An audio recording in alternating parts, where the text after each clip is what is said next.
घाटा हुआ, इनको बेची व्यापारियों को। किसान की नींद खरीदी। हमारे गांव के पास में जो गल्ला मंडी है, उस गल्ला मंडी पे बैनर तो लगा दिया दोपहर पे, और बाद में जो किसान गए तो वो देखा कि उसके बाद उनसे कहा गया कि हम वो लेके आए। बोले तो ये तो डीएम साहब ने अब रोक लगा दी है उस पर, वो तो उत्पादन से दुगनी मूंगफली खरीदी गई। किसकी खरीदी गई? ये मध्य प्रदेश की आ गई। तो कहाँ से आसमान से आई, कहाँ से आई? तो वो क्या है, व्यापारी से ही सरकार ने खरीद ली। प्रशासन ने पैसे का बंदर बांट, चाहे डीएम ने खाया, चाहे मन्नूपुरी मिनिस्टर ने, इन सब ने मिलके वो पैसा खाया है और किसान को आधा पैसा मिला है। तो बारे में तो योगी जी बहुत कुछ सोच रहे हैं, केंद्र सरकार बहुत सब कुछ सोच रही बकवास है। 1 क्विंटल हमारी मूंगफली, 1 किलो मूंगफली नहीं बिकी हमारे गांव की। और आप हमारे पास जो डॉक्यूमेंट है, अखबार कह रहे हैं, वीडियो भी हैं लोकल के, वो यही है कि मूंगफली इन्होंने टेंडर निकाल दिए। सरकार ने योजना बना दी कि शिवराज सिंह जी ने कि नेफेड खरीदेगी। अच्छा, नेफेड ने दे दिया टेंडर भाजपा के लोगों को। अब मूंगफली किसान की व्यापार वहां नहीं खरीदी गई और वो जाके किसान ने मजबूर होकर 3400-3500 रुपए कुंटल, जबकि एमएसपी का रेट 6783 है, तो आधे रेट में किसान ने मूंगफली, जिसमें उसको घाटा हुआ, इनको बेची व्यापारियों को। किसान की नींद खरीदी। हमारे गांव के पास में जो गल्ला मंडी है, उस गल्ला मंडी पे बैनर तो लगा दिया दोपहर पे, और बाद में जो किसान गए तो वो देखा कि उसके बाद उनसे कहा गया कि हम वो लेके आए। बोले तो ये तो डीएम साहब ने अब रोक लगा दी है उस पर, वो तो उत्पादन से दुगनी मूंगफली खरीदी गई। किसकी खरीदी गई? ये मध्य प्रदेश की आ गई।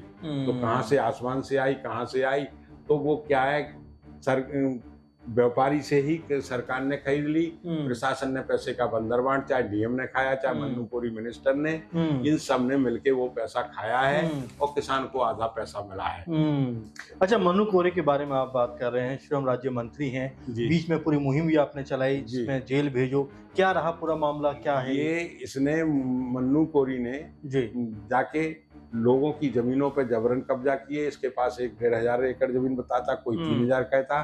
तो अब 61 खा तो बन नहीं रहा है जमीन का रिकॉर्ड, तो इसने अपने रिश्तेदार परवजों की बेनामी तौर पे जमीनों में खरीदी भी हैं और जबरन कब्जा भी किया है। 1100 एकड़ जमीन दिखा रहे हैं। जी।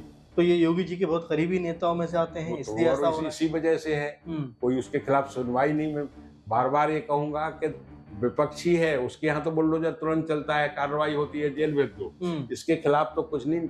एक आदमी है, उसकी पत्नी को पुलिस बुला के ये कब्जा करने गया, महिलाओं ने विरोध किया तो महिला पुलिस बुला ली। महिला पुलिस ने लाठी मारी, उनके सर में लगी, वो बेहोश होकर 2 साल पड़ी रही कोमा में, तो एक्सपायर। उनका लड़का वीडियो बना रहा था, नाती छोटा सा, उसको पुलिस ने चपेटा तो वो जाके एक सूखे कुएं में गिरा।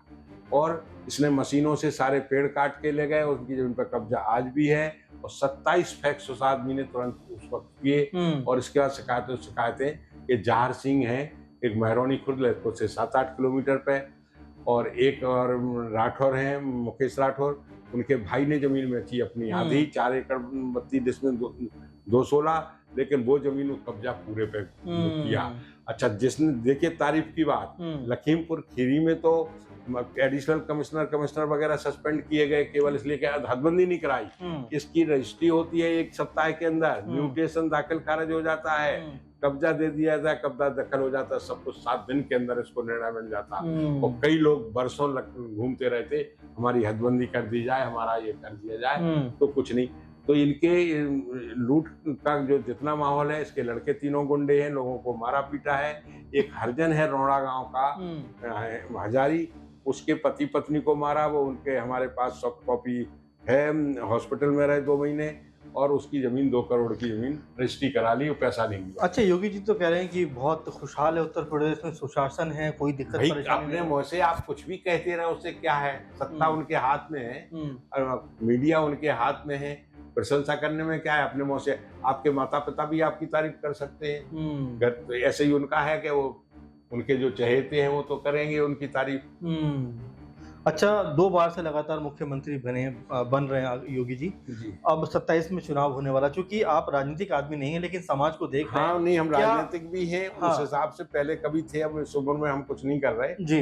कैसे देखते हैं? लेकिन दलालों को खरीद करके अभी दूसरी बार हुए, अब तो सवाल ही नहीं है कि पैसे की ताकत से, गुंडागर्दी से, ईवीएम वगैरह जी आपके हेरा फेरी से तो बन सकते, लेकिन जनता तो इनसे दूर है। जनता नाखुश है इनसे। जनता वजह क्या है इस तरह की, अगर आप बात करें? इसलिए जो मैं बता रहा हूँ आपको, जब किसान की जीविका का साधन एकमात्र खेती है, उसको जब पूरा मूल्य नहीं मिलेगा तो वो क्या करेगा? मतलब एमएसपी की आप बात कर रहे हैं जी। अच्छा, एक चीज बताइए, शिवराज सिंह चौहान अभी कृषि मंत्री बने हैं जी। कृषि मंत्री बनने के बाद एमएसपी को लेकर लगातार बातें भी हुई, वायदे भी किए गए, क्या कहेंगे कि उनकी बातें कहीं अपनी बातों पर खरा उतर रहे हैं? जब मैं 27 तारीख को दिल्ली आया जी, तो उसके पहले सप्ताह में जो गेहूं मंडी में गया तो ये खबर आई, चारों तरफ से हमारे किसान भाई जो बेचने गए उनका 2750 में गेहूं का, इनका है 2400, 2450 रेट, और बाजार में व्यापारी के द्वारा उनका 2750 है, तो इनकी एमएसपी तो किसान बाजार रेट से कम है। तो दो अपनी सोची समझी चालें हैं उनकी,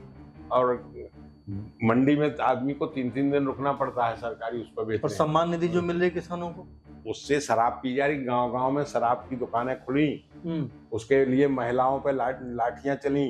एक दरोगा भी उसने कहा लात मारूंगा पे फर जाओगी, हमारे गांव की ही महिला। जब ट्रैक्टर ट्रॉली भर के गई महिलाएं विरोध करने कलेक्ट्रेट, तो पुलिस ने ये सलूक किया, फिर वो नायन हाजिर किया गया, वो उस पर आंदोलन हुआ। ऐसी कोई दिन का अखबार नहीं है जिसमें महिलाओं के दो गांव की महिलाएं जिले से नहीं पहुंच रही आंदोलन करने। आंदोलन बराबर ललितपुर में वो चल रहा है कि हर गांव में मुझे क्यों खोली जा रही शराब की दुकानें, उनका विरोध है, लेकिन कोई सुनवाई नहीं है। अच्छा मंगल, और जो सारा आप सम्मान निधि है उसी पैसे से तो वो एक ही दिन में होती है शराब की पिवाई। अच्छा, ये भी देखिए कि अगर हम 5-10 साल को देखें तो क्या आपको लगता है कि समाज में भी आपस में कोई मतभेद दिखाई पड़ता है? पहले जो मजहब, धर्म, ये सब साथ मिलकर जिस तरह रहते आए थे। देखिए हमारे यहाँ सब मुस्लिम भी हैं, बाहर में सब भाईचारा था, एक दूसरे के साथ उठना बैठना खाना पीना सब। ये भेदभाव तो इनने बढ़ा दिया है। हम दिल्ली छोड़ देते हैं ये रामनवमी के टाइम में, ये भी कारण है मेरा दिल्ली का, वहाँ 4 लाउड स्पीकर कान फटते हैं केवल उसके नाम पे।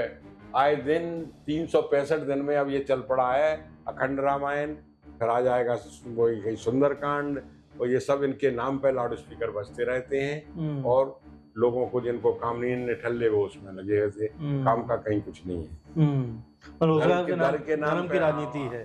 बस केवल लोग भड़काएं और अंधभक्त तो बात ही अलग है उनकी। अच्छा, आप धर्म की बात कर रहे हैं, अभी कुंभ उन्होंने बड़ा अच्छे से बता रहे किया, राम मंदिर बना, तमाम तरह के संभल में आपने देखा कि मंदिर होने की बात करेंगे, मतलब धर्म के बहुत सारे मुद्दे हैं। धर्म के नाम पे कमाई थी 3.5 लाख करोड़, ये हो गया, मरने वाले तो मर गए, उन्हें मरने वालों से क्या मतलब है, किसका मरा किसका जिया।